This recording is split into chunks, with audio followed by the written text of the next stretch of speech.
കേരളത്തിലെ ഏറ്റവും പ്രധാനപ്പെട്ട നെൽകൃഷി മേഖലയാണ് കുട്ടനാട്. കുട്ടനാടും പാലക്കാടുമാണ് ഏറ്റവും അധികം നെൽകൃഷി. സംസ്ഥാനത്തിൻ്റെ നെല്ലുൽപാദനത്തിൽ ഒന്നാം സ്ഥാനം പാലക്കാടും രണ്ടാം സ്ഥാനം ആലപ്പുഴ ജില്ലയാണ്. ആലപ്പുഴ ജില്ലയിൽ തന്നെ കുട്ടനാടാണ് കേരളത്തിൻ്റെ നെല്ലറ എന്നറിയപ്പെടുന്ന മേഖലയാണ്. നമ്മളുടെ മൊത്തം നെല്ലുൽപാദനത്തിൻ്റെ 40% കോൺട്രിബ്യൂട്ട് ചെയ്യുമ്പോൾ ഏരിയ സംബന്ധമായിട്ട് ഒരു 21% മാത്രമേ കുട്ടനാട് വരുന്നുള്ളൂ. അപ്പോൾ തന്നെ കുട്ടനാടിൻ്റെ ഒരു കോൺട്രിബ്യൂഷൻ നെല്ലുൽപാദനത്തിൽ വളരെ കൂടുതലാണെന്ന് കാണാം. പക്ഷേ മറ്റ് മേഖലകളെ അപേക്ഷിച്ച് പാരിസ്ഥിതികമായ വളരെയേറെ പ്രത്യേകതകളുള്ള ഒരു പ്രദേശമാകയാൽ തന്നെ കുട്ടനാട്ടിലെ നെല്ലുൽപാദനം എന്ന് പറയുന്നത് വളരെ സങ്കീർണമായൊരു പ്രക്രിയയാണെന്ന് പറയാം. അതായത് വെള്ളം വറ്റിച്ച് പുറത്ത് കളഞ്ഞിട്ടാണ് കൃഷി തുടങ്ങുന്നത്. അതുകൊണ്ട് തന്നെ ഈ കാലാവസ്ഥാ വ്യതിയാന കാലത്ത് നെല്ലുൽപാദനം എന്ന് പറയുന്നത് കർഷകരെ സംബന്ധിച്ചിടത്തോളം വളരെയേറെ കഠിനതരമായ ഒരു പ്രയത്നമാണെന്ന് പറയാം. പക്ഷേ അതിനനുസരിച്ചുള്ള ഒരു മൂല്യം അവർക്ക് കിട്ടണമെങ്കിൽ വിതയ്ക്ക് മുമ്പ് നിലം ഒരുക്കുന്നത് തൊട്ട് കൊയ്ത്ത് കഴിഞ്ഞ് സംഭരണം വരെയുള്ള ഓരോ ഘട്ടങ്ങളിലും കൃത്യമായ ഇടപെടലുകൾ, സാങ്കേതികമായും അല്ലാതെയുമുള്ള ഇടപെടലുകൾ നടത്തിയാൽ മാത്രമേ ഈ കാലാവസ്ഥാ വ്യതിയാന കാലത്ത് കുട്ടനാട്ടിലെ കർഷകനെ നമുക്ക് ചേർത്ത് നിർത്താൻ പറ്റുള്ളൂ. ആ ഒരു സാഹചര്യത്തിൽ നമ്മളുടെ ഒരു കണക്ക് പ്രകാരം ശരിക്കും പോസ്റ്റ് ഹാർവെസ്റ്റ് ലോസ്, ഹാർവെസ്റ്റിന് അതായത് കൊയ്ത്തിന് ശേഷവുമുള്ള നഷ്ടമാണ് കൂടുതലായിട്ട് കർഷകൻ്റെ സാമ്പത്തിക സ്ഥിതിയെ സ്വാധീനിക്കുന്നത്. പ്രീ ഹാർവെസ്റ്റ് ലോസ് എന്ന് പറയുന്നത് പലപ്പോഴും നാച്ചുറൽ കലാമിറ്റികൾ, പ്രകൃതിക്ഷോഭമൊക്കെ മൂലമായിരിക്കും. അതിന് നമുക്ക് സാമ്പത്തിക സഹായം നൽകുക എന്നുള്ളതിലുപരി വലിയ രീതിയിലുള്ള ഇടപെടൽ പറ്റില്ല. പിന്നെ കീടരോഗ നിയന്ത്രണം സംബന്ധിച്ച് ഒരുമാതിരിയൊക്കെ സാങ്കേതികമായിട്ട് നമ്മൾ ഇടപെടുന്നുണ്ട്. പക്ഷേ കൊയ്ത്തനുബന്ധവുമായി വരുന്ന മൂല്യശോഷണം, അത് സാമ്പത്തിക ക്വാളിറ്റിയായും ക്വാണ്ടിറ്റിയായും, ഇത് രണ്ടും കൃത്യമായ ഇടപെടലുകൾ നടത്തിയാൽ വളരെ നല്ലൊരളവിൽ കർഷകന് സംഭവിക്കുന്ന ആ ഭാഗത്തെ നഷ്ടത്തെ നമുക്ക് പരിഹരിക്കാൻ പറ്റും.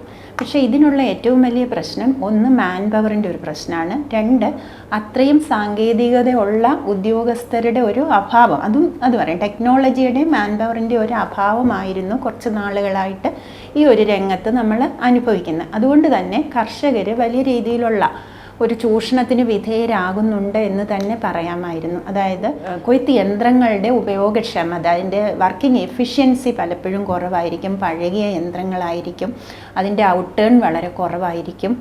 അത് കർഷകർക്ക് ഇതിനെപ്പറ്റി വലിയ ധാരണ ഉണ്ടാവത്തില്ല. അതുപോലെ കൊയ്യാൻ എടുക്കുന്ന സമയം പിന്നെ പലപ്പോഴും നമ്മൾ കൊയ്ത്ത് ചെയ്യുന്ന കണ്ടത്തിൽ നിന്നും നെല്ല് സംഭരിച്ച് വെക്കുന്ന സ്ഥലത്തേക്കുള്ള ട്രാൻസ്പോർട്ടേഷൻ, ഇതെല്ലാം കൂടി വരുമ്പം കൃത്യമായിട്ടും ഈ കൊയ്ത്ത് മെഷീൻ്റെ ഏജൻറ്റുകൾ പറയുന്ന ഒരു കാര്യത്തിനനുസരിച്ച് കർഷകർ പ്രവർത്തിക്കേണ്ട ഒരു സാഹചര്യം ഉണ്ടായിരുന്നു, കൊയ്ത്ത് യന്ത്രത്തിൻ്റെ നിരക്കുൾപ്പെടെ.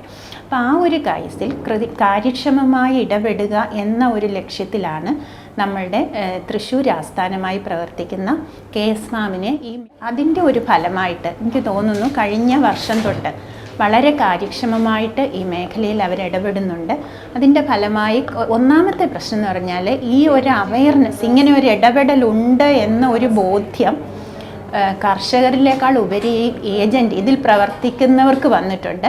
അതുകൊണ്ട് തന്നെ കൊയ്ത്ത് അനുബന്ധ മേഖലകളിൽ കർഷകർക്കുണ്ടാകുന്ന സാമ്പത്തിക നഷ്ടം പരമാവധി കുറയ്ക്കുക എന്ന ലക്ഷ്യത്തോടു കൂടിയാണ് കേരള സ്റ്റേറ്റ് അഗ്രികൾച്ചറൽ മെക്കനൈസേഷൻ മിഷൻ്റെ കീഴിലുള്ള combine harvester efficiency monitoring and inspection mobile unit യൂണിറ്റിൻ്റെ ഒരു പ്രവർത്തനം ഈ കൊയ്ത്ത് 2024 മുതൽ നമ്മൾ കുട്ടനാട്ടിലെ കൊയ്ത്ത് സമയത്ത് വളരെ സജീവമായിട്ട് നമ്മളുടെ ഈ KSMAMൻ്റെ ഡയറക്ടർ, പ്രിൻസിപ്പൽ കോർഡിനേറ്ററും ചീഫ് എക്സിക്യൂട്ടീവ് ഓഫീസറുമായ ഡോക്ടർ ജയകുമാർ സാറിൻ്റെ, സ്പെഷ്യൽ ഓഫീസറായ ജയകുമാരൻ സാറിൻ്റെ പ്രത്യേക നിർദ്ദേശത്തിന് കീഴിൽ അദ്ദേഹത്തിൻ്റെ സ്റ്റാഫ് അവർ വളരെ കാര്യക്ഷമമായിട്ട് 2024 മുതൽ ഈ മേഖലയിൽ പ്രവർത്തിക്കുന്നുണ്ട്.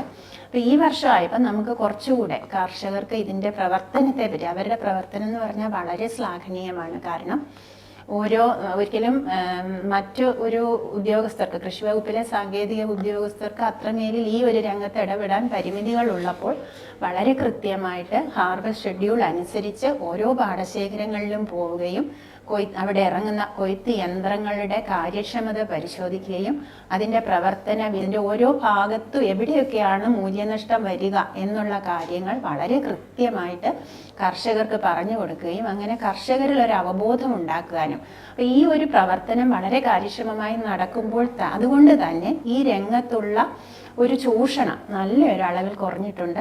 അത് കർഷകർ തന്നെ പറഞ്ഞിട്ടുണ്ട്. അത് നമുക്ക് മനസ്സിലാവുന്നത് കഴിഞ്ഞ വർഷങ്ങളിൽ നിന്നും മുൻ വർഷങ്ങളിൽ നിന്നും വിഭിന്നമായി കൊയ്ത്ത് യന്ത്രവുമായി ബന്ധപ്പെട്ടുള്ള പരാതികൾ തീരെ ഇല്ലായിരുന്നു എന്ന് തന്നെ പറയാം. മറ്റേ വളരെയധികം അതിൻ്റെ റേറ്റ്, അതിൻ്റെ റണ്ണിങ് എഫിഷ്യൻസി, ഹാർവെസ്റ്റിംഗ് എഫിഷ്യൻസി, ഇങ്ങനെയുള്ള എല്ലാ കാര്യങ്ങളിലും ഈ ഉദ്യോഗസ്ഥർ വളരെ കൃത്യമായി ഇടപെട്ടത് കൊണ്ട് തന്നെ ഹാർവെസ്റ്റിംഗ് വഴിയുള്ള ഒരു ലോസ് അത് വളരെ കാര്യക്ഷമമായിട്ട് കുറയ്ക്കാൻ പറ്റിയിട്ടുണ്ട്.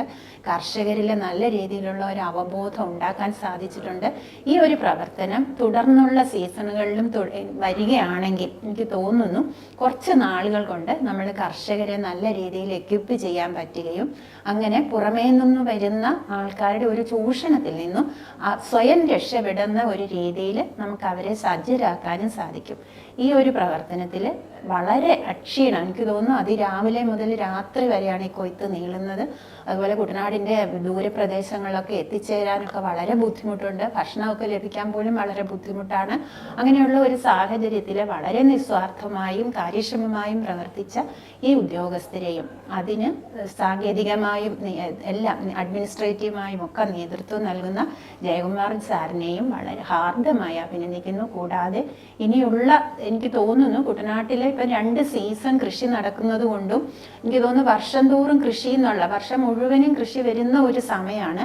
അപ്പം ഒരു കാലമാണ് ഇപ്പം വരുന്നത്. കാരണം കാലാവസ്ഥയിൽ വരുന്ന ഒരു മാറ്റം കൊണ്ട് നമുക്ക് കാർഷിക കലണ്ടർ കൃത്യമായിട്ട് പാലിക്കാൻ പറ്റുന്നില്ല. അതുകൊണ്ട് ഇങ്ങനെ സ്റ്റാഗർ ചെയ്ത് പോവുകയാണ് കൃഷി സീസൺ. അപ്പം കൊയ്ത്ത് കാലയളവിലൊക്കെ തന്നെ ഇവരുടെ ഒരു സേവനം ഉറപ്പിക്കാൻ സാധിച്ചാൽ അത് കർഷക സമൂഹത്തിനും അതുപോലെ കാർഷിക മേഖലയുമായി ബന്ധപ്പെട്ടിരിക്കുന്ന എല്ലാവർക്കും വളരെ പ്രയോജനകരമായിരിക്കും. അതിൻ്റേതായ രീതിയിൽ നമുക്ക് അത് ഡോക്യുമെൻ്റ് ചെയ്യാനും സാധിക്കും. അതുകൊണ്ട് എത്രമാത്രം നമുക്ക് ഹാർവെസ്റ്റിംഗ് ആൻഡ് പോസ്റ്റ് ഹാർവെസ്റ്റ് മേഖലയിൽ നമുക്ക് എത്രമാത്രം ലോസ് കുറയ്ക്കാൻ പറ്റിയിട്ടുണ്ടെന്നുള്ള കൃത്യമായ ഒരു ഡോക്യുമെൻറ്റേഷൻ നമുക്ക് ഇതിൻ്റെ കൂടെ ചെയ്യാൻ സാധിക്കും. അത് വളരെ എനിക്ക് തോന്നുന്നു കുട്ടനാട്ടിലെ കാർഷിക മേഖലയിൽ വളരെ വിപ്ലവാത്മകമായ ഒരു ഇടപെടൽ എന്ന് തന്നെ ഇതിനെ വിശേഷിപ്പിക്കാൻ സാധിക്കും.